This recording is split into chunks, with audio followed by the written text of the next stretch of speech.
Our presenter is Dr. Shannon Ang, who is an assistant professor in sociology in the School of Social Sciences here in NTU. He gained his PhD from the University of Michigan in sociology, and he will be presenting today a talk on the title, The Filial Piety Paradox, Receiving Help from Children and Older Adults' Quality of Life. So Dr. Ang will speak for about 40 minutes, and then we'll have time for question and answer. So during the question and answer, we ask that you raise your hand using the reaction button in the on Zoom, and or you can type your question into the chat box. When you speak, though, please do unmute when you unmute, also put your camera on, give us your name and your affiliation, and certainly the question also. If you use a chat box, just give us your name and some sense of who you are, just your affiliation, or at least your name. And we will function on that basis. So thanks very much for your patience, and let's now give the stage to Dr. Shannon Ang. Shannon. Thank you, Wan Ling. Welcome. Thanks for coming. I've heard from the hosts that this is a kind of a series of Singapore studies seminars, and many of them are kind of from literature and from humanities. I guess I'm a little bit of a little outlier in the sense that I do more quantitative work on social sciencey kind of work. But I hope you will, I guess, bear with me. So today, I guess the plan of action here is really that I'll go through a bunch of findings from two quantitative analysis of survey data from Singapore. I've done this with two of my co-authors. One is Johan Swen, who's now at NUS Sociology, and Rahul Malhotra, who is at Duke NUS Medical School, the Center for Aging and Research. So ideas and questions are very welcome. Happy to kind of take any comments or questions once I'm done. Hopefully I won't take the full 40 minutes. I'll give it more time for Q&A. And I'm gonna, in this talk, kind of skip over a lot of the weeds, meaning kind of things like modeling decisions and equations. I think doesn't really work well for a talk like this. So some background is that, I mean, we all know Singapore is aging. This is something that we've been told many years, maybe 10, 20 years. We've known this for quite some time. And caregiving responsibilities, because we have more older people, even if the amount of people that need care in terms of rates go down, just simply because we have a lot more older people, caregiving responsibilities are going to increase, right? And these fall mainly on the family because of strong norms of filial obligation. And so we have things like, for instance, the Maintenance of Parents Act, which is kind of a legal obligation to provide financial assistance, right, for older adults who aren't able to support themselves. And of course, we have a policy type of declarations that family remains kind of the key source of support. This is called the many helping hands approach. It's called the many helping hands approach, but most of it kind of falls primarily on the family. So some of these norms are changing. You see in the past 1 to 2 years that some of these ideas around filial piety is changing, right? So there's also a kind of I guess, debate about children moving out of the house and whether that's filial or not. But also things around care, right? Because children are now, because earlier generations had more children, and so that burden could be kind of shared across more children. With newer generations, there is more caregiving responsibility in terms of both older adults and also, as well as children, right? And so some of these norms are changing around whether children should look after their parents or not. But policy still relies kind of heavily on the assumption that family members, especially those who are staying with the older person, are the ones who are providing help, right? So for instance, the caregiver training grant requires you to be kind of an immediate family member. Immediate meaning kind of either your parent, your child, or you I think, or spouse, right? That's right. Then also things like foreign domestic worker levy concession requires you to kind of live at the same address as the person who is receiving the care. So you can't just make use of the levy to hire a foreign domestic worker for your parents who live apart from you. You have to live together with your parents. And then Medisaves can only be kind of used to pay for approved dependents, right? You can't use that to pay for other people. It's kind of your own family members. So a lot of these assumptions around care is tied to family members. But the demographic profile of older adults is changing, right? So non-family based households growing. So you see, for example, this non-family based here means either, like you see in the chart here, is either you are a one-person household, means you're living alone, or you just live with people who are kind of unrelated to you or distantly related to you, right? It could be kind of extended family, but they are not part of your nuclear family. And so you see here that HDB kind of considers anyone who is not your nuclear family, not really based in your kind of family-based household. And so you've seen that rise over the years from 8%, 5%, then to 8%, and then 2018 is 13%, right? So that's kind of a substantial increase in the number of non-family-based households. More older adults also live alone, right? So here you have this article that says that 83,000 elderly persons will be living alone by 2030 compared to 47,000. That's like almost a double, right? And also kind of more people are aging kinless or childless, right? So not just the current older adults, but in the future, we will see more older adults who don't have children or don't have spouses, right? So there are many single older adults. And this is not just happening in Singapore, it's happening everywhere around the world, right? And so you see here this paper that talks about how kinless population will continue to grow around the world in the coming decades. So we will see more older people who just don't have family. So the question that motivated me and the question in my head is that it's a really good thing for us to kind of depend on children to provide social support to older people, right? And the two sets of analysis that I try and present today try to kind of address small, narrow aspects of this. They're not perfect studies, and no studies perfect, but they try to kind of address some of these issues and try to describe the issue here. So there are reasons to believe there are some drawbacks, right? So the narrative of Filial Piety kind of emphasizes this kind of upstream support from child to parent. But older adults in Asia, especially, kind of we find that generally detest being a burden, right? This idea of I'm being a burden to my family, and you see here this idea of this quote about not being a burden to others. Older adults also kind of express that how they manifest generativity, which is kind of how they leave a legacy to their children, is kind of just by taking care of themselves and not having any expectations of their children. So apart from that, studies also show that social support can erode an individual sense of mastery. So this is a study I did a number of years ago that kind of shows that kind of the support you receive can end up eroding older people's sense of control over their lives. The second thing here is that others have found that collectivistic cultural backgrounds, older adults from these backgrounds tend to prefer getting help from friends rather than family, right? Because they are not kind of those obligations are not so pronounced, and just because I take from you doesn't mean I have to return to you, right? With family, you kind of can't get away from that. Even if it's difficult relationships, you can't get away from that. They're family members, right?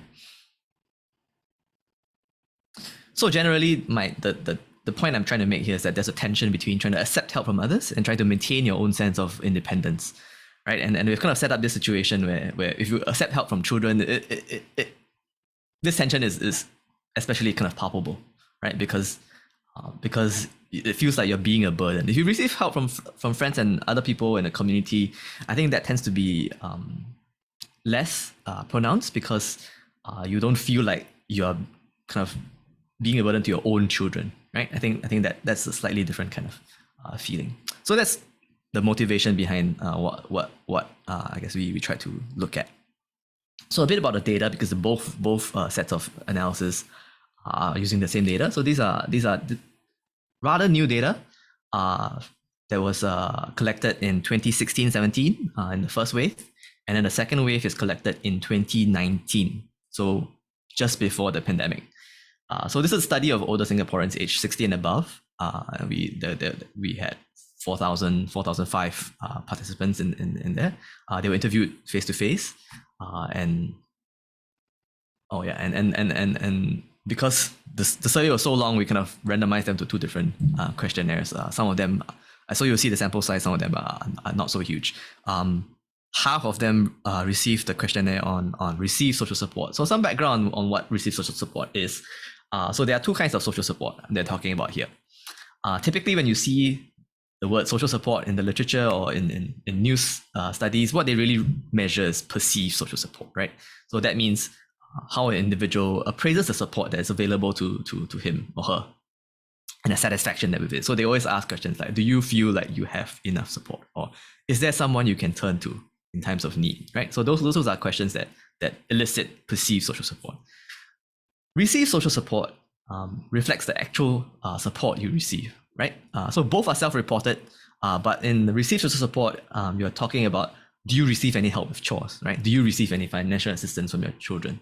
Do you receive any emotional advice, right? So this is what we usually think of as social support. So even though many of the studies that people cite and the things that we look at in the literature, they measure perceived social support, but most people have in their head received social support, right? So that's what we really want to look at. Perceived social support has been shown to have very, very consistent associations with health outcomes, right? Mental health, physical health. Perceived social support is always good. The more you feel like you're getting support, the better it is for you. But not so for received social support, right? There's a bit more mixed. There's a mixed bag of associations there, because actually getting support is quite different from whether you feel like you can get enough support. And that's what we're going to focus on today. And so the science study questionnaire asks respondents if they received any of the following items or help from a family member, right? So there's financial assistance, there's household help, there's food and clothes, there's emotional support advice. And the last two things are also asked, but they're only asked of people who have difficulty in doing those things. So they're a very rather small group of people, and I'll just focus on the first four at the moment, right? So for each of these items, let's say you say yes to housework help. I receive housework help. And then we will ask you, like, who are the people who give you these things, right? And what is your relationship to you? So they will name, okay, this is my child. My child is how many years old? What's my child's gender? And then the next person, like, is this my relative or my friend, or is it a foreign domestic worker that I receive household help from? Right? So they will name as many names as they can. And so from there, we know what their network looks like, right? Who are the people who provide them housework help?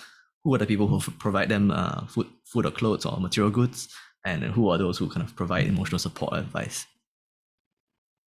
The key outcome measure here that I'm interested in is quality of life. So quality of life is kind of a broad measure looking at various things. The CASP 19 is something about control, autonomy.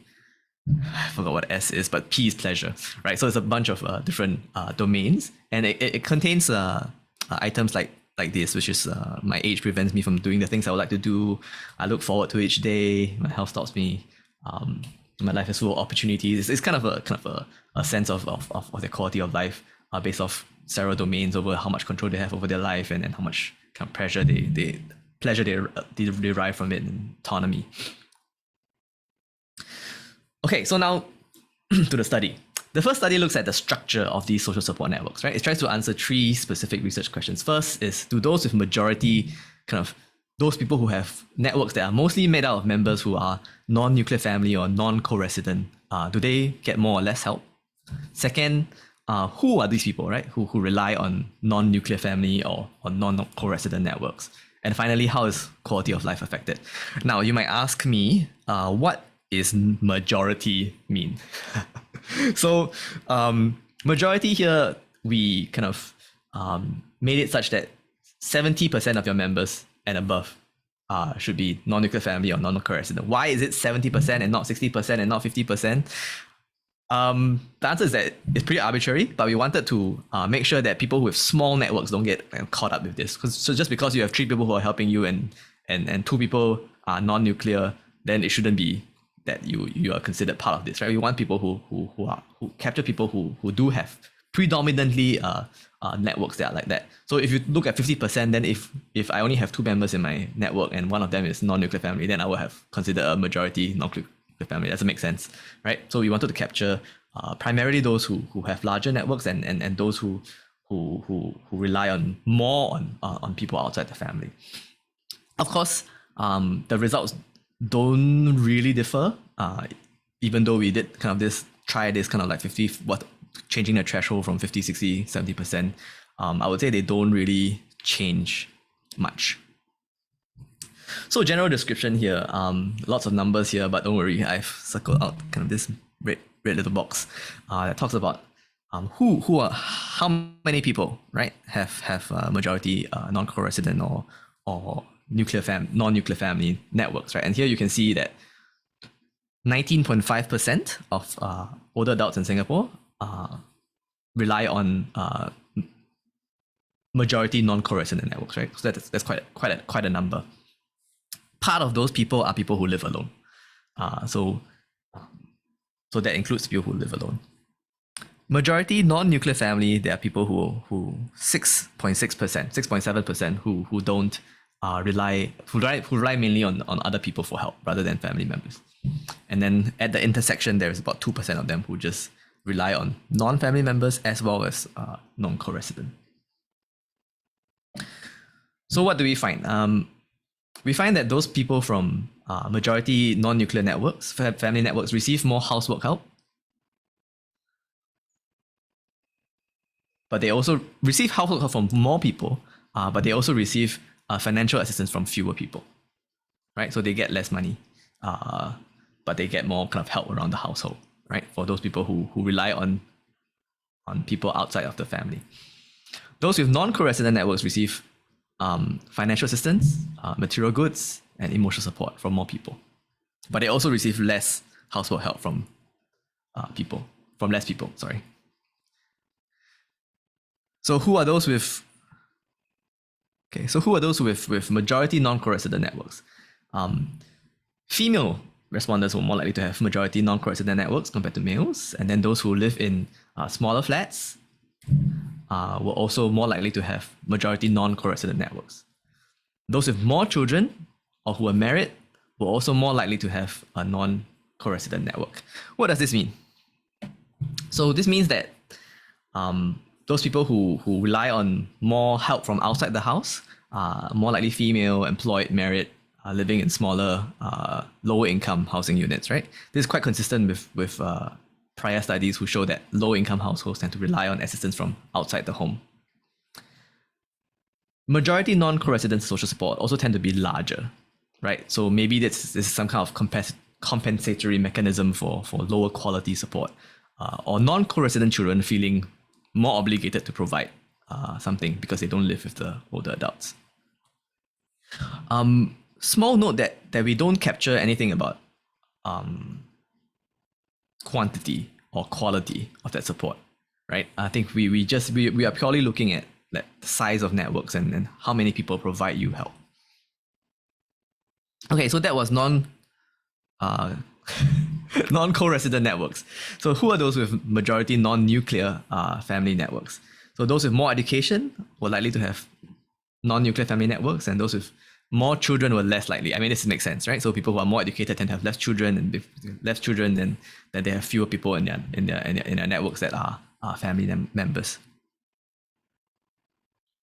So they are more likely, I think, tend to be of a higher social economic status, people who have non-nuclear family networks. Part of this is maybe a lack of need, maybe because they're more educated, they tend to be more healthy, they can look after themselves, maybe they have fewer members who are providing them with financial assistance or housework help, right?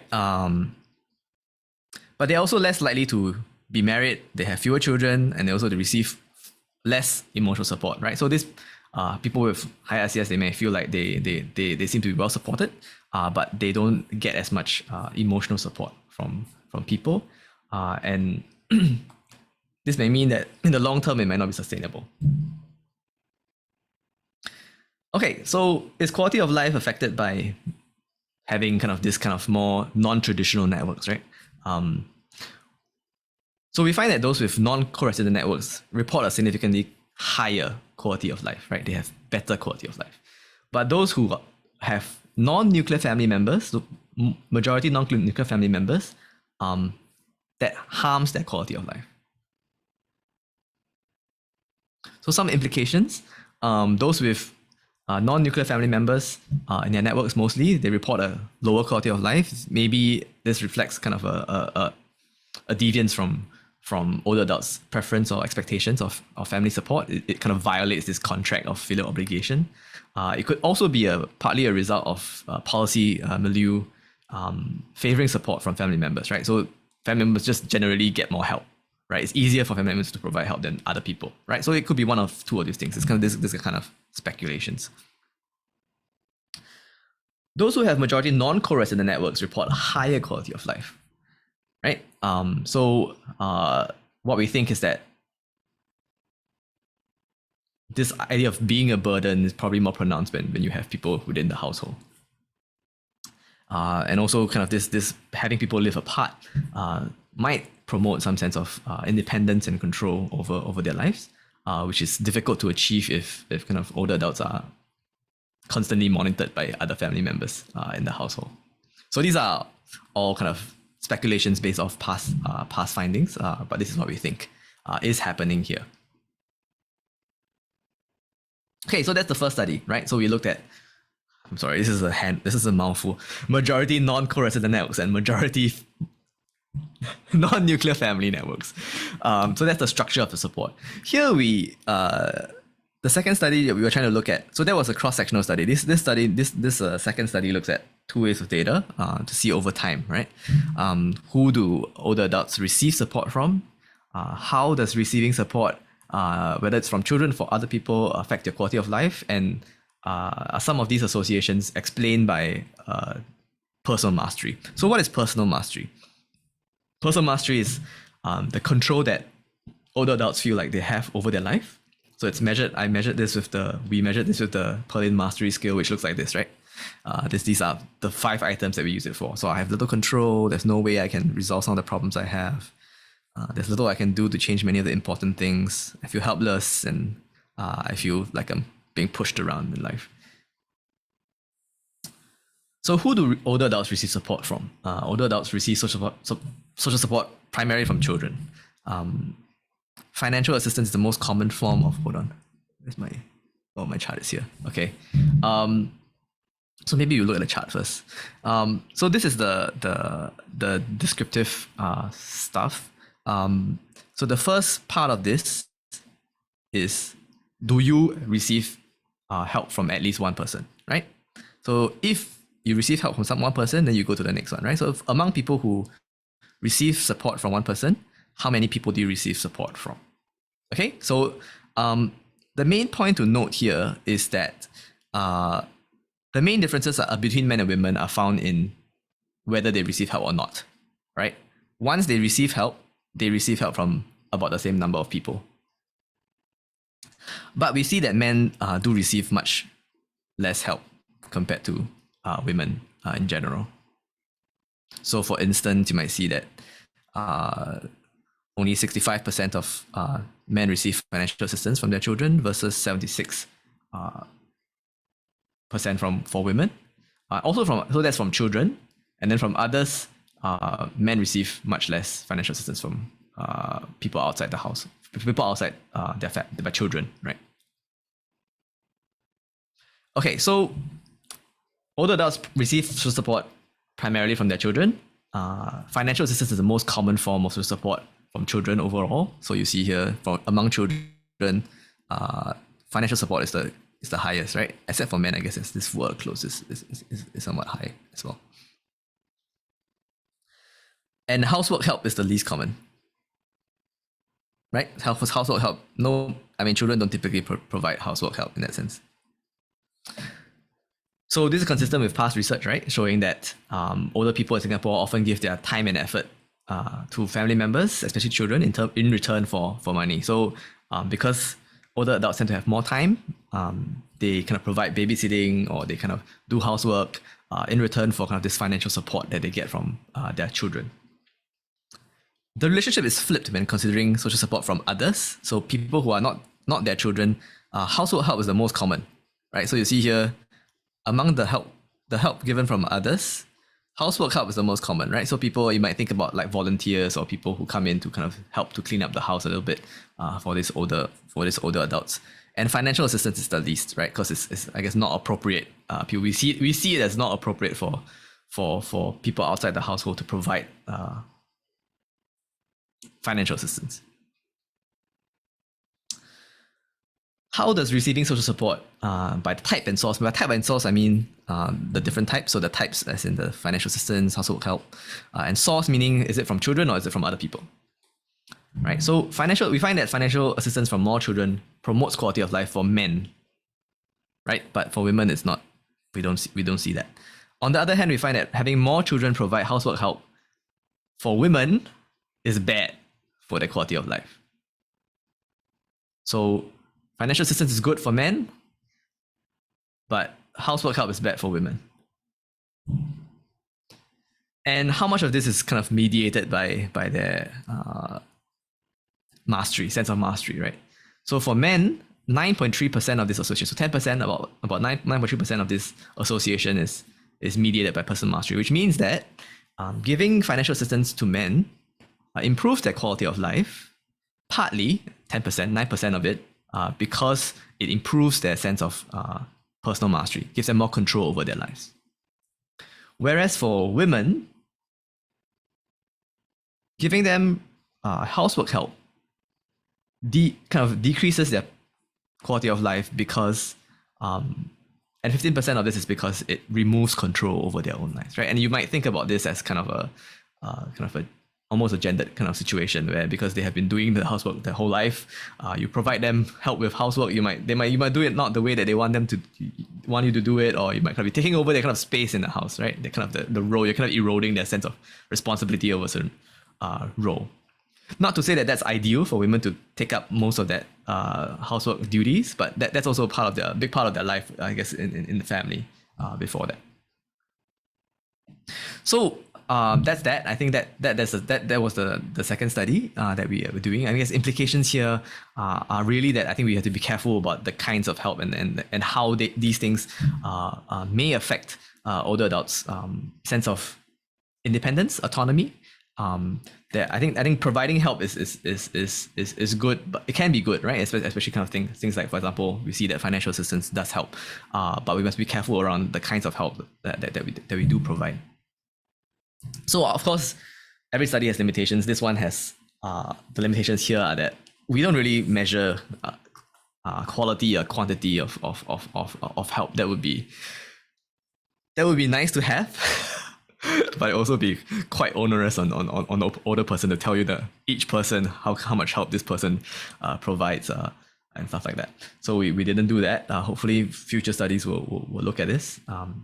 We also measured only direct support, right? Like who the older person thinks they receive it from. But children might also kind of provide some form of indirect support, like paying for the cost of hiring a foreign domestic worker. So we did assess what kinds of help did the older person get from foreign domestic workers. But in this case, some children may not provide direct help, but indirect one. So some speculations based off of these two studies. There are strong norms of children caring for older adults. Means providing things like material support, but with kind of demographic changes overseas and Singapore as well, it's quite unclear how this heavy reliance on children to provide financially or in terms of social support, how it will evolve, right, to meet the needs of those who don't have children, right? What are the roles in which friends and family, kind of community members play, and we see that here. Already you can see some big differences, right? Like people who are from the community or other than the children, they tend to provide more housework help compared to financial support. And so norms and policies aim at emphasizing filial piety may hamper or limit the role that these sources can play. And I think that this is something to think about, how we can I guess whether these other forms of help, something that we want to promote, and how can we promote support from outside the family.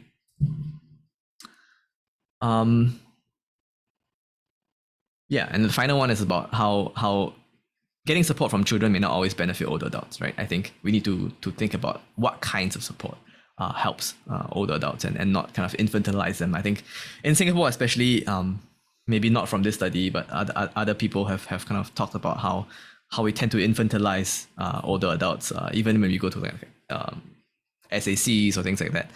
There tends to be this we're trying to kind of entertain them or kind of infantilize them. Maybe because they tend to be older generation currently, pioneer generation, I guess, tend to be less educated, or we always feel like they are not they don't know what they're doing. But as kind of the baby boomer generation becomes older, a lot of these things will shift. And how we think about these cultural assumptions around filial piety and filial obligations should, I guess, shift in tandem.